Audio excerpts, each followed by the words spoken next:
Hello, hello, hello. It's Thursday and it's Pitch Zone Day. And today we are going to have a very, very special Pitch Zone because we have four coaches talking about the power of figures of speech. And figures of speech, they can be so tremendously powerful. If I say to you, life is like, you might actually complete this sentence with a box of chocolates. Why? Because many, many years ago, we are talking 2 decades ago, there was a movie called Forrest Gump. And in that movie, he said that line. And for some reason today, when I do workshops and I start with life is like, people complete it automatically with a box of chocolates. And so this just demonstrates how powerful figures of speech can be because they are memorable. They are burned into our brains. And so it is my absolute delight to talk today with our fellow coaches. Let me bring them in. The first one, of course, as every week, Nathan Gold. Nathan, great. Well, good. Sorry. I'm here. I'm Okay. here. So welcome as every week, Nathan. How are you? I'm doing well, thank you. So thank you for having me on this one. This is one of my favorite topics. I know, I know. Ever since we know each other, you've been, you always travel with your friend Sam, and I'll let you introduce Sam later on. But that is certainly somebody that is worth traveling with for every presenter. So I'm looking forward to learning more about Sam.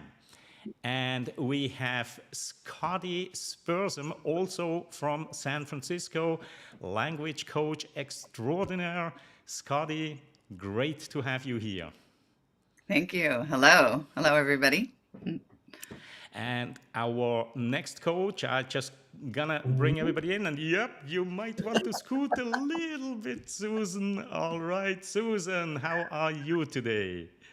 Awesome, Claudio, Scotty, Nathan. Good to be here with you all.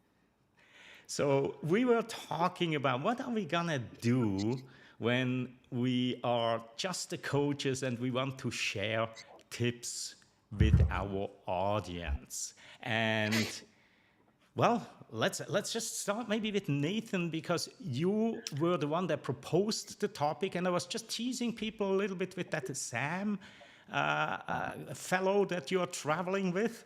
So why don't you start us off, Nathan? All right, I'd be delighted to. So when it comes to communicating the value, keyword value, of anything we're doing in life, whether it's a product, a service, a cause, anything, communicating that value can be very complicated and confusing to people, and it might take too much time, and maybe there isn't enough time. So by using a figure of speech when you're communicating the value of what you do, you can not only save time, but you, like Claudio said, you burn into the brain of the person you're talking to what you just said. So my favorite acronym for remembering to use figures of speech is SAM. Sam comes from a little cartoon in the UK, a fireman, Sam, and it really just stands for three things: similes, analogies, and metaphors. So if you ever run into me in the future and I say, your stuff is it's just scrambled my brain, you need a Sam. And if they've been to my workshops, they know, oh, okay, yeah, I guess I know what to do now. But if they haven't, then I just simply explain it the way I've just explained it to you. So just remember that similes, analogies, metaphors, figures of speech are what really give you the opportunity to save a ton of time when you're describing the value of something you're trying to get people to understand. The simplest example is somebody puts food in front of you, a bowl of food in front of you, and you look down in it and it looks terrible, smells terrible. You wouldn't eat it if somebody paid you until somebody says, well, it tastes like chicken. And you say, oh, okay, I'll try it. Next thing you know, you eat the whole bowl because it tastes better than it smells and looks. Because somebody said it tastes like chicken, our brains say, "Oh, okay, if it's like chicken, okay." Mhm. Oh. And that's the key is if you say your product, your service, like Forrest Gump said, life is like a box of chocolates. You never know what you're going to get. Just replace life and box of chocolates, and you never know what you're going to get with your product, your service, your cause, or whatever it is you're trying to communicate with somebody. There we go. Remember Sam? That is so good, Nathan. I never heard that before. And I will keep that in my back pocket and borrow it if you don't mind. But you Go know what for it. here's what I've always been trained as a sales coach. I deal a lot with helping people establish their value and be able to communicate it well. And one of the things that I always lean into is how our brains work, right? And what I've been told by people who are NLP specialists is that your brain needs things to be very simple and concrete. And it has to be something that you can relate to, something that you have been exposed to in the past. And that's why I think metaphors and similes and, all of the word play that we use is really appropriate anytime, anywhere, because we all, whether we doubt it or not, we all, even our clients, have brains, right? Can we agree on that? And so to appeal to everyone's brain, if you can find, and here's where I'm coming from when I coach people on how to find the right metaphor, is that you have to know your audience and you need to be able to create a metaphor that they will connect with. And so I think that's why the Forrest Gump, I mean, who hasn't seen Forrest Gump? Multiple times. And the box of chocolate is such a beautiful metaphor that everyone's eaten a box of chocolate and kind of wonder, what's in this one? Oh, I don't like the fruit-centered ones. Ooh, right? So you all have been in that position where life is a box of chocolates and you don't know what you're going to get, but pretty much if you eat one you don't like, you're going to get to one you do like.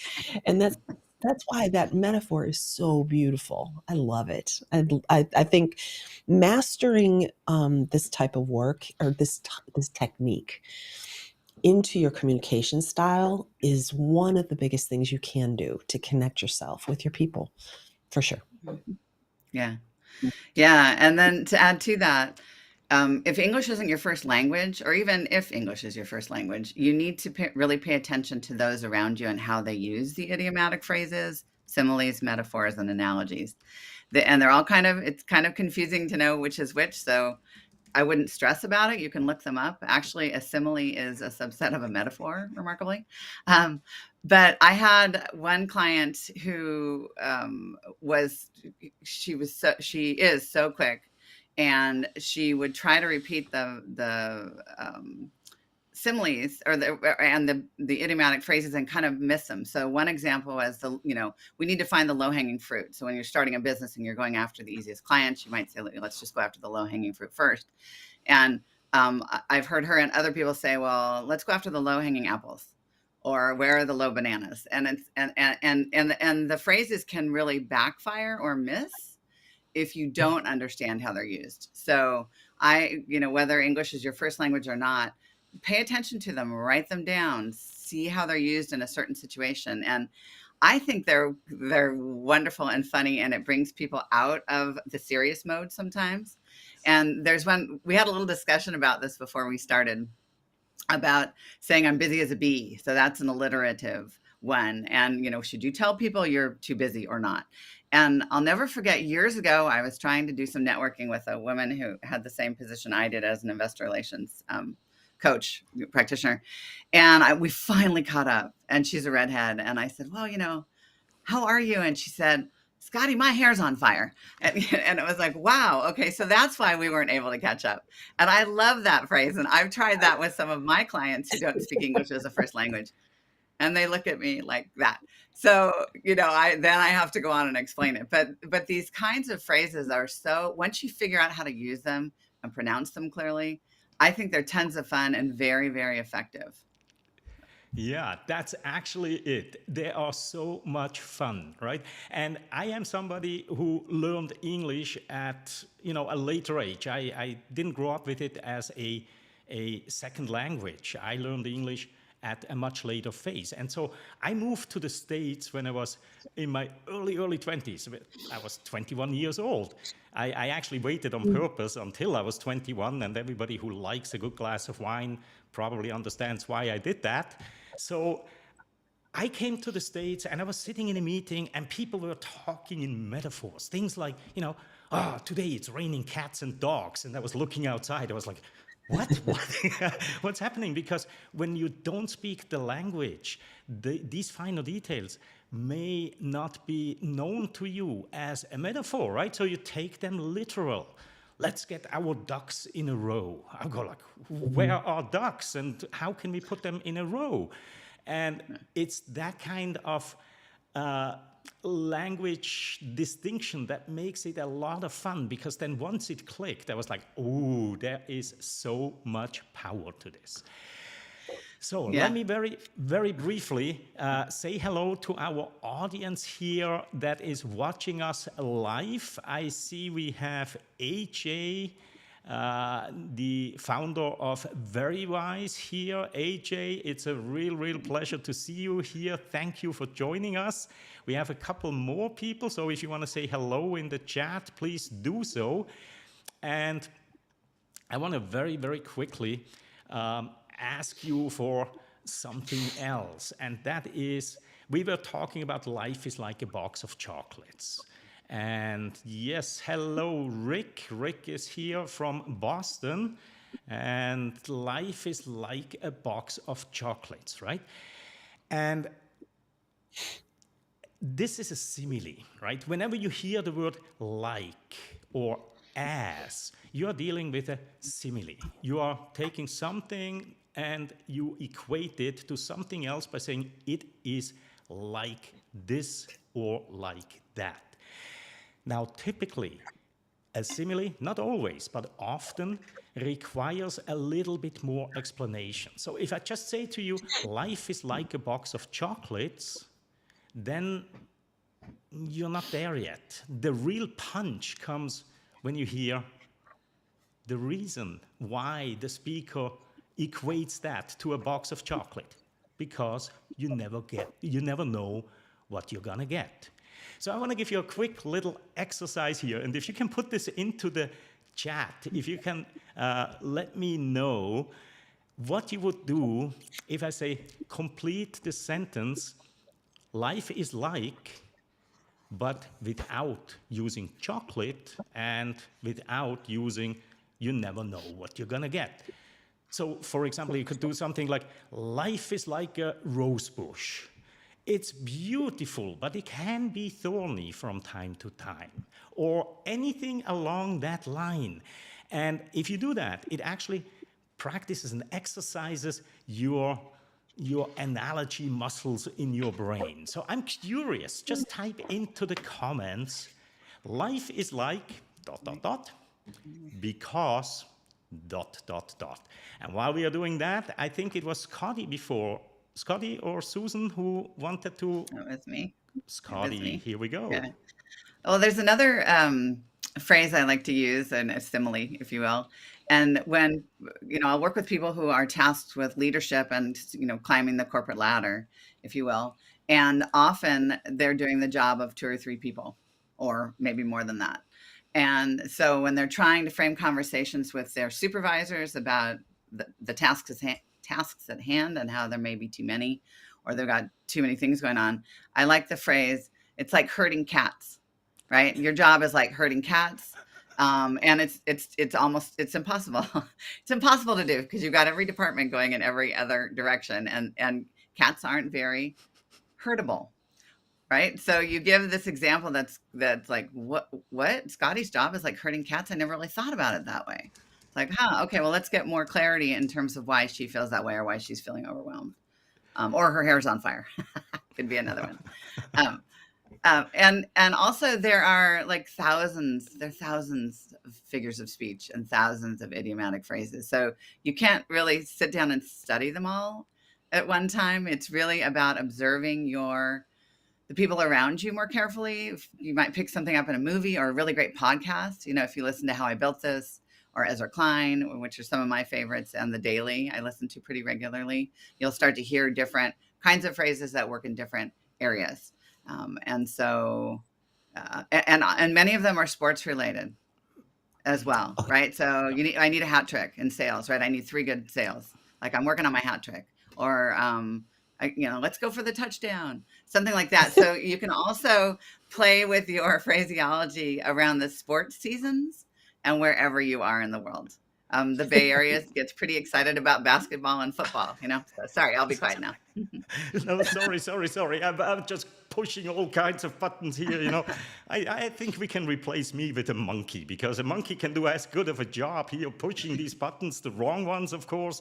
But I wanted to quickly jump in here because you just said, it's like herding cats, and you wouldn't believe it how much that resonated with me, because some of you know I'm currently doing the online pitch challenge, and believe me or not, but that metaphor, herding cats, is what went through my mind the entire week, right? Herding cats. It's kind of like the futile attempt to try to control the uncontrollable. So I was chasing all the participants and trying to motivate them and so on. So I just thought it's funny that you brought up this one specific metaphor.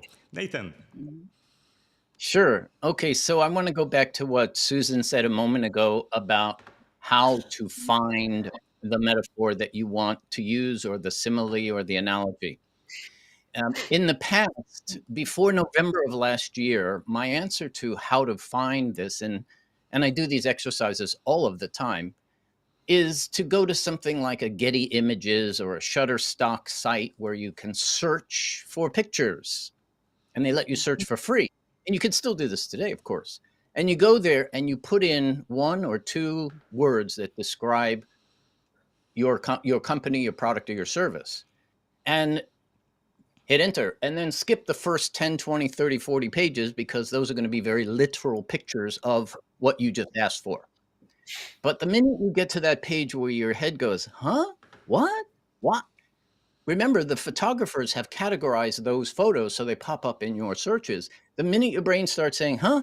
That's when your left and right brain is going to start saying, wait a minute. Oh yeah, 10 years ago. All those new associations may start popping up in your head.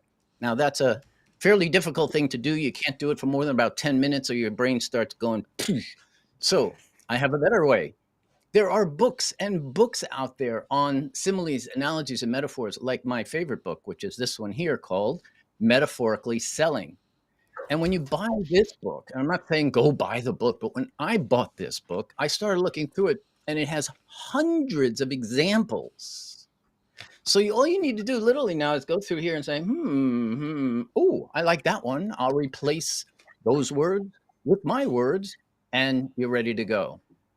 Now, one more thing before I turn it over to the others here, because I think there's even easier ways. By the way, according to one of these books, all of us mention a simile, analogy, or metaphor or figure of speech every 37 seconds when we're speaking. Believe it or not, up, down, left, right, those are all metaphors. What are those? There's no such thing as up on this globe in the universe. But we all know that up, we've learned what those words mean. But listen to when we speak and listen to what people say. And frequently, we hear them all the time. Okay, so now for the last 2 things, I'm sorry to rant, but here's the secret that I think you'll be amazed at. One is you can go ask your friends, your family, your employees, and your audiences. If you couldn't tell people what our product actually is, how would you describe it? What is it like? What does it remind you of? And just listen, because somebody one day is going to say, oh, it reminds me of a greenhouse, but for homeless people. Whoa, where did that come from? Now, finally, the real secret to finding a great simile, analogy, or metaphor, which I've been using since November of last year, wait for it, is Chat GPT. Just ask Chat GPT. Just put the description in and say, give me 10 similes or 20 figures of speech, and just sit back. 14 seconds later, you're going to have so much data. Oh my gosh. Nathan, you're the best. I love you. Um, is it okay? Here's a metaphor for you. Chat GPT. It's like, okay, did anybody see The Greek Wedding? Mhm. Windex. Windex is the cure for everything. You That's right. spray it on. That's ChatGPT. Any problem you have in your life, you go to ChatGPT and you're going to get your answer there. Oh, that's At least beautiful. I love it. But I like the idea of picking up that book, Metaphorically Selling. That sounds like something I should have as a resource for sure. But here's one thing that was going through my mind in regard. I hate to be a Debbie Downer, right? But in the political environment we're in today, with it, I think it's charged, right? There's just a higher energy around being careful with your words and making certain that you're politically correct. I'll just use that as a blanket phrase. Scotty, you kind of alluded to it. You have to understand, is it going to translate into someone else's, language? But there's also phrases that you would never even imagine. Like somebody said, when I was a kid, we used to do these things called Chinese fire drills, where we get out of the car and just, Can't do that anymore. and there's a metaphor that, it's like a Chinese fire drill. Well, that just might not be the way you want to talk nowadays. One that slayed me the other day is a client I was working with has her husband works for IBM. Oops, maybe I shouldn't say that, but I will. Okay, Big Blue, right? Big Blue. And someone was corrected for calling something the master document. Master document. I remember when I was back in, there's just so much to that. It's like it is the master document, but now is that something that leads people's minds into a more, not a negative Yeah. space, but a bad connotation? What do you think about that, Scotty? Being kind of the language expert you are. Yeah. No, yeah, I agree with you, and that's what's happening now. So my daughter-in-law actually works in equity, gender, and leadership, and there's a lot of thought leadership now in terms of changing language because of the relationships that it has to past wrongs. Like master implies slave, blackball implies the black person as opposed to the black ball. When I was growing up, I thought blackballing was literally like a black versus a white ball on a roulette table. I didn't Mm, realize it had all of these other connotations. So I think being corrected, I think there's nothing wrong with being corrected in a constructive manner. I yeah. think we do need to learn new language is constantly evolving for the good. The oral language moves much more quickly than the written language. And I think as societies change, we see these changes in the lexicon as well. And I think in the end, it's going to be really good. While we're getting there, it's a little bit tricky because uh, language can turn into fighting words. We see it all over the world. So we really have to be careful with what we say and how we say it. And even the use of the pronouns are different. It's been hard for me to wrap my head around saying they, because I grew up with that as more than one person. So it's not even a binary or sexual connotation to me, or orientation. I mean, it's more about just more than one person. So I have a really hard time, but I'm now beginning to train myself because I actually know some people who prefer to be identified as they. So depending on Mm, what's in your world, you're going to have to pay attention to the language that's in your mm, world. yeah. And that includes being careful with Mhm. different phrases. And it's really tricky in the software world right now, I think, because people are migrating in terms of their language.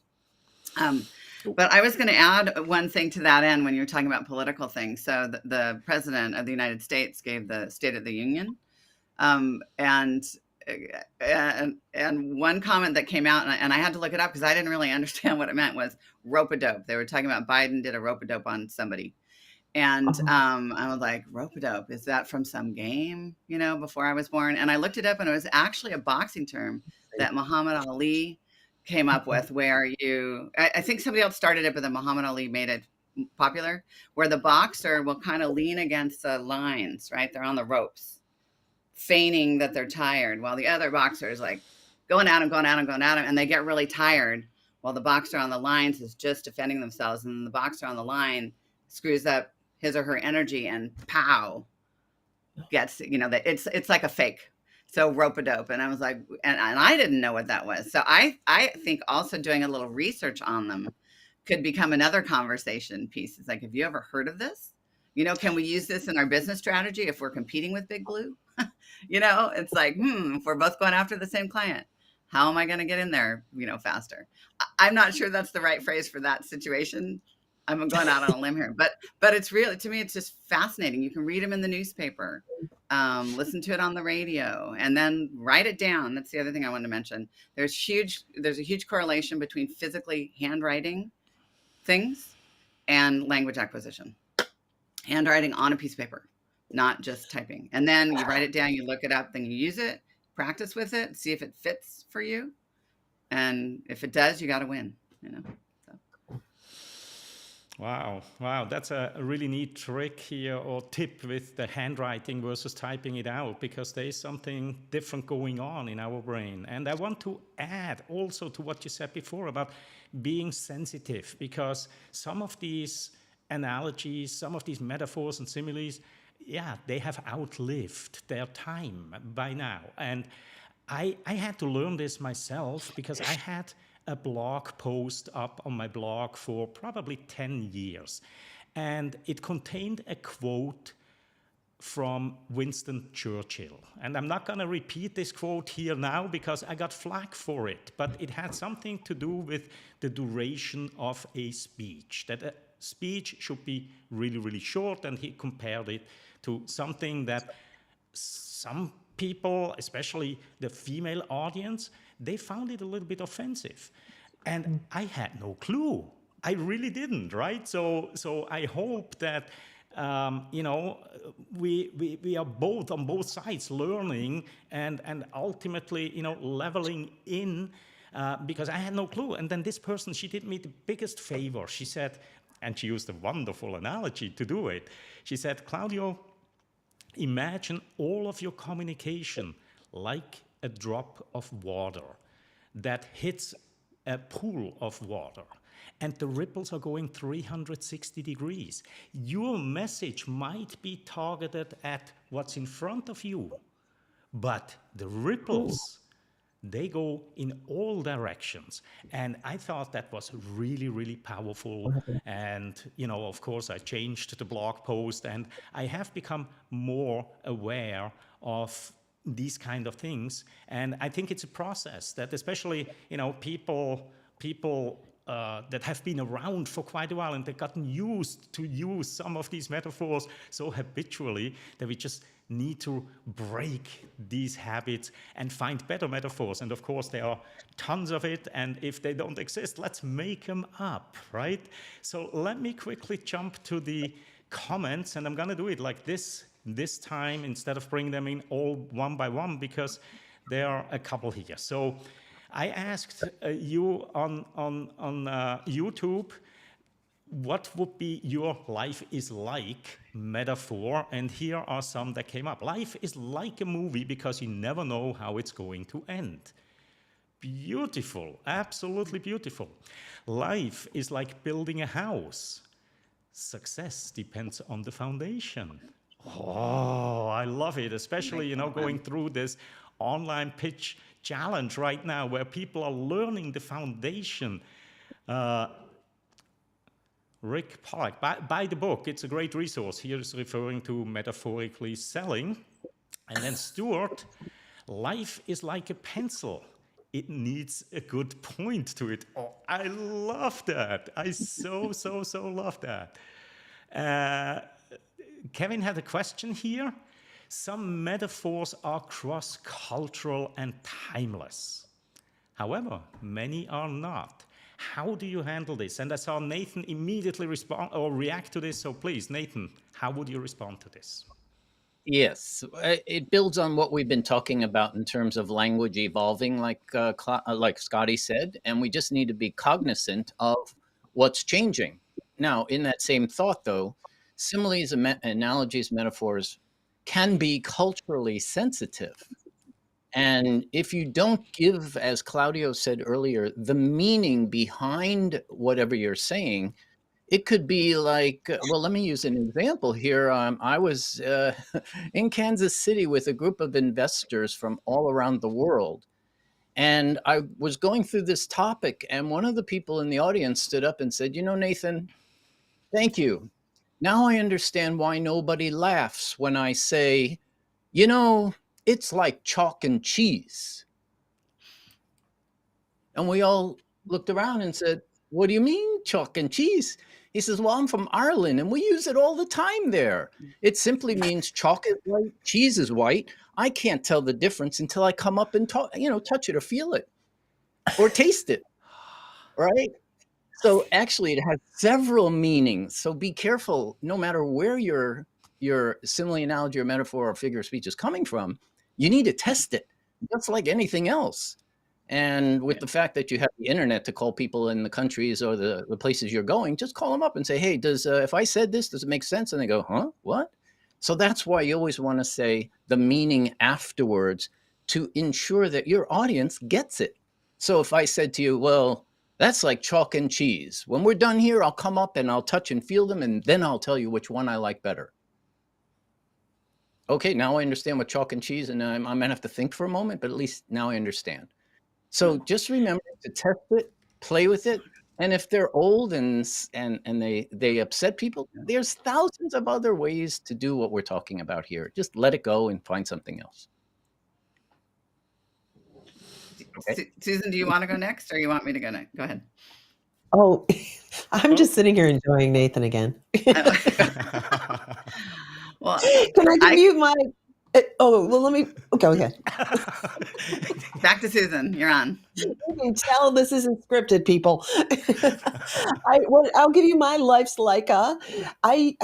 I really use this a lot of times with people because everybody wants instant gratification and they want results immediately, right? And I find myself, I want to give you two.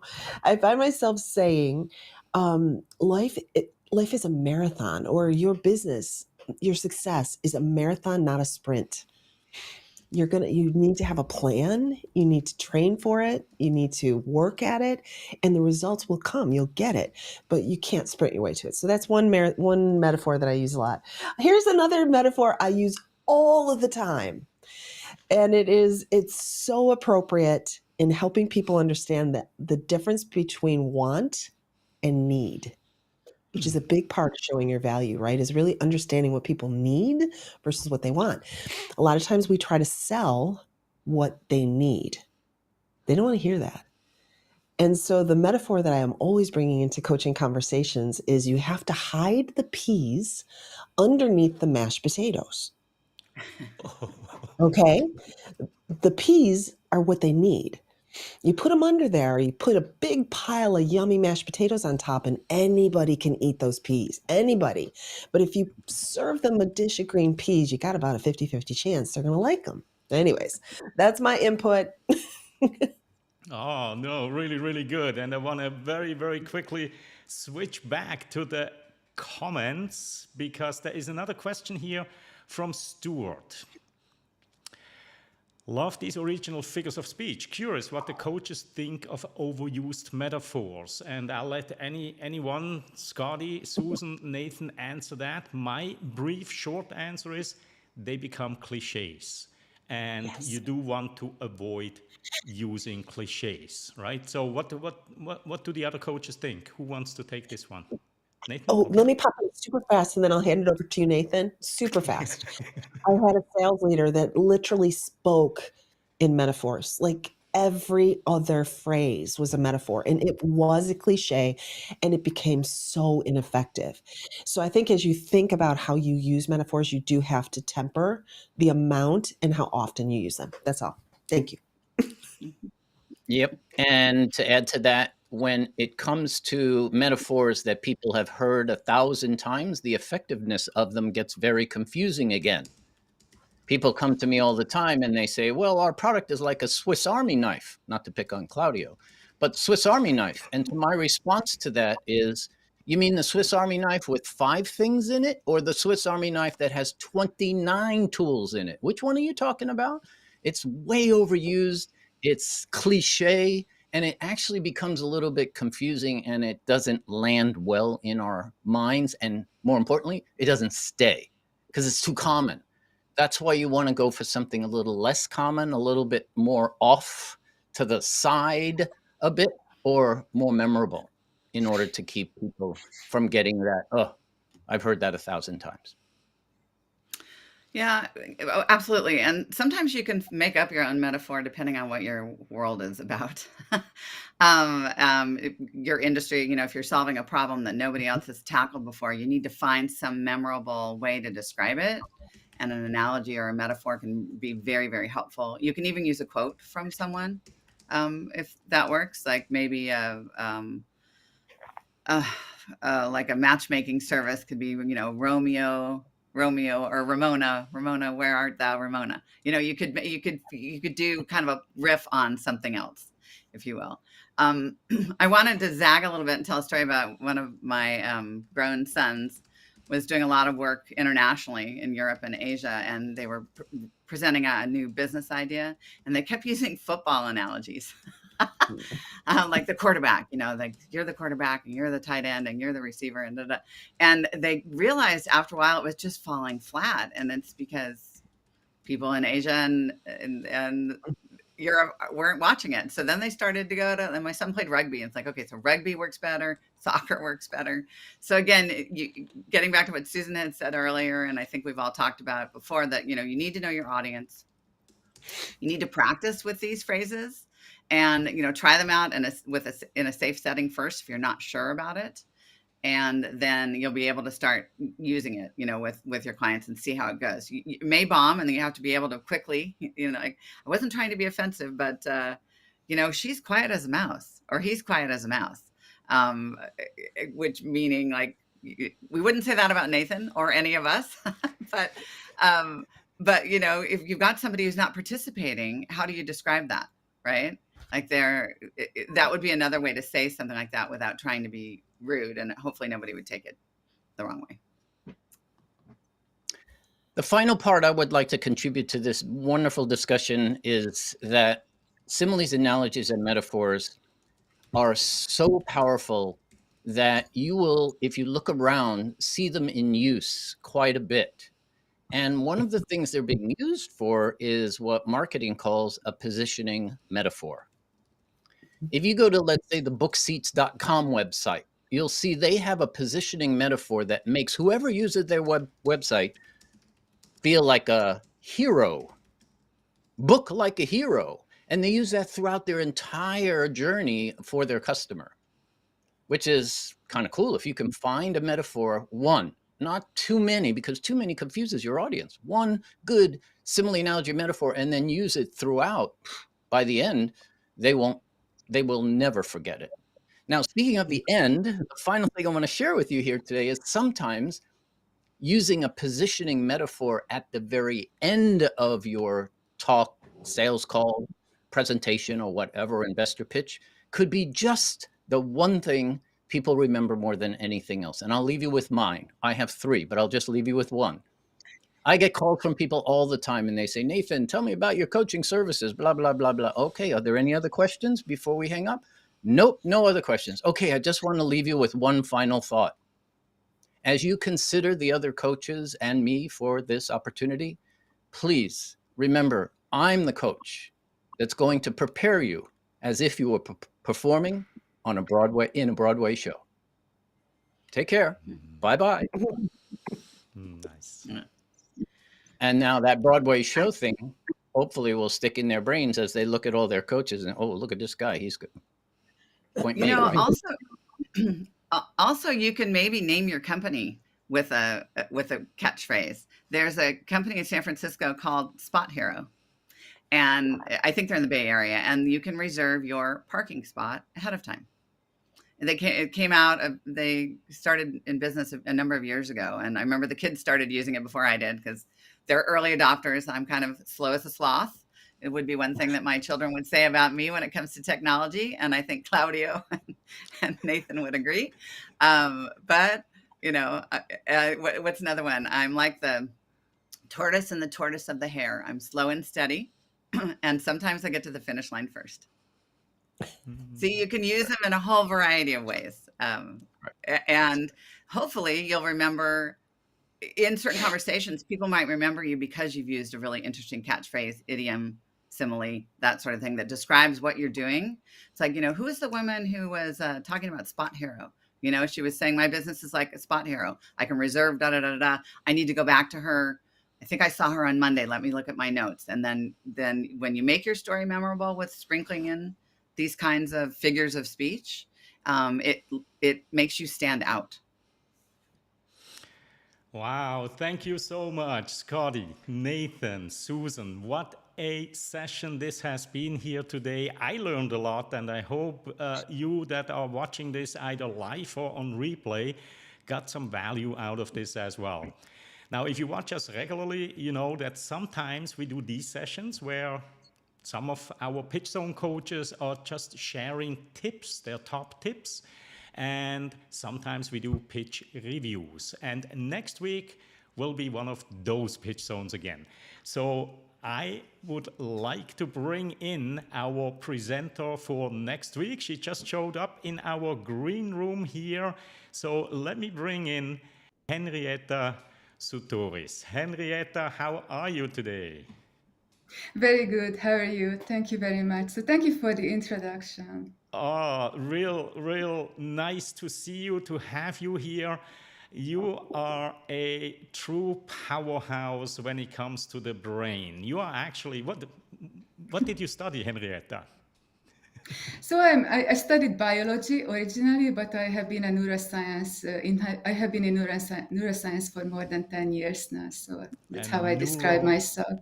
Right, a neuroscientist. And, I would have actually loved to get some of your take on these metaphors and similes, because I'm sure there is a lot of research on how they impact the brain in a different way than straight, language that comes out of our mouth.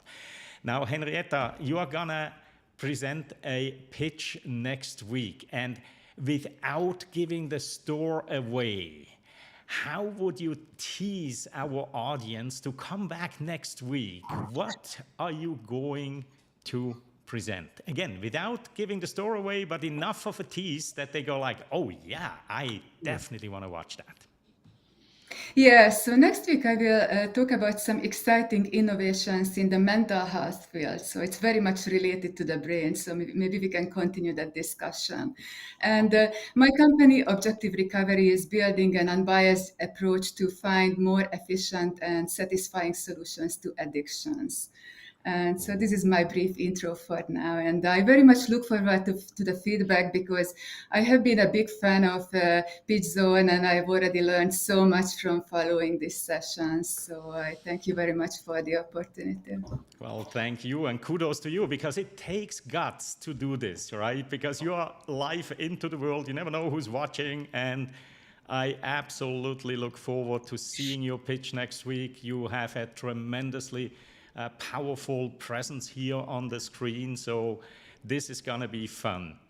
And with that, I want to thank again all of the coaches. This has been a tremendously fun session, and I look forward to seeing all of you again next week.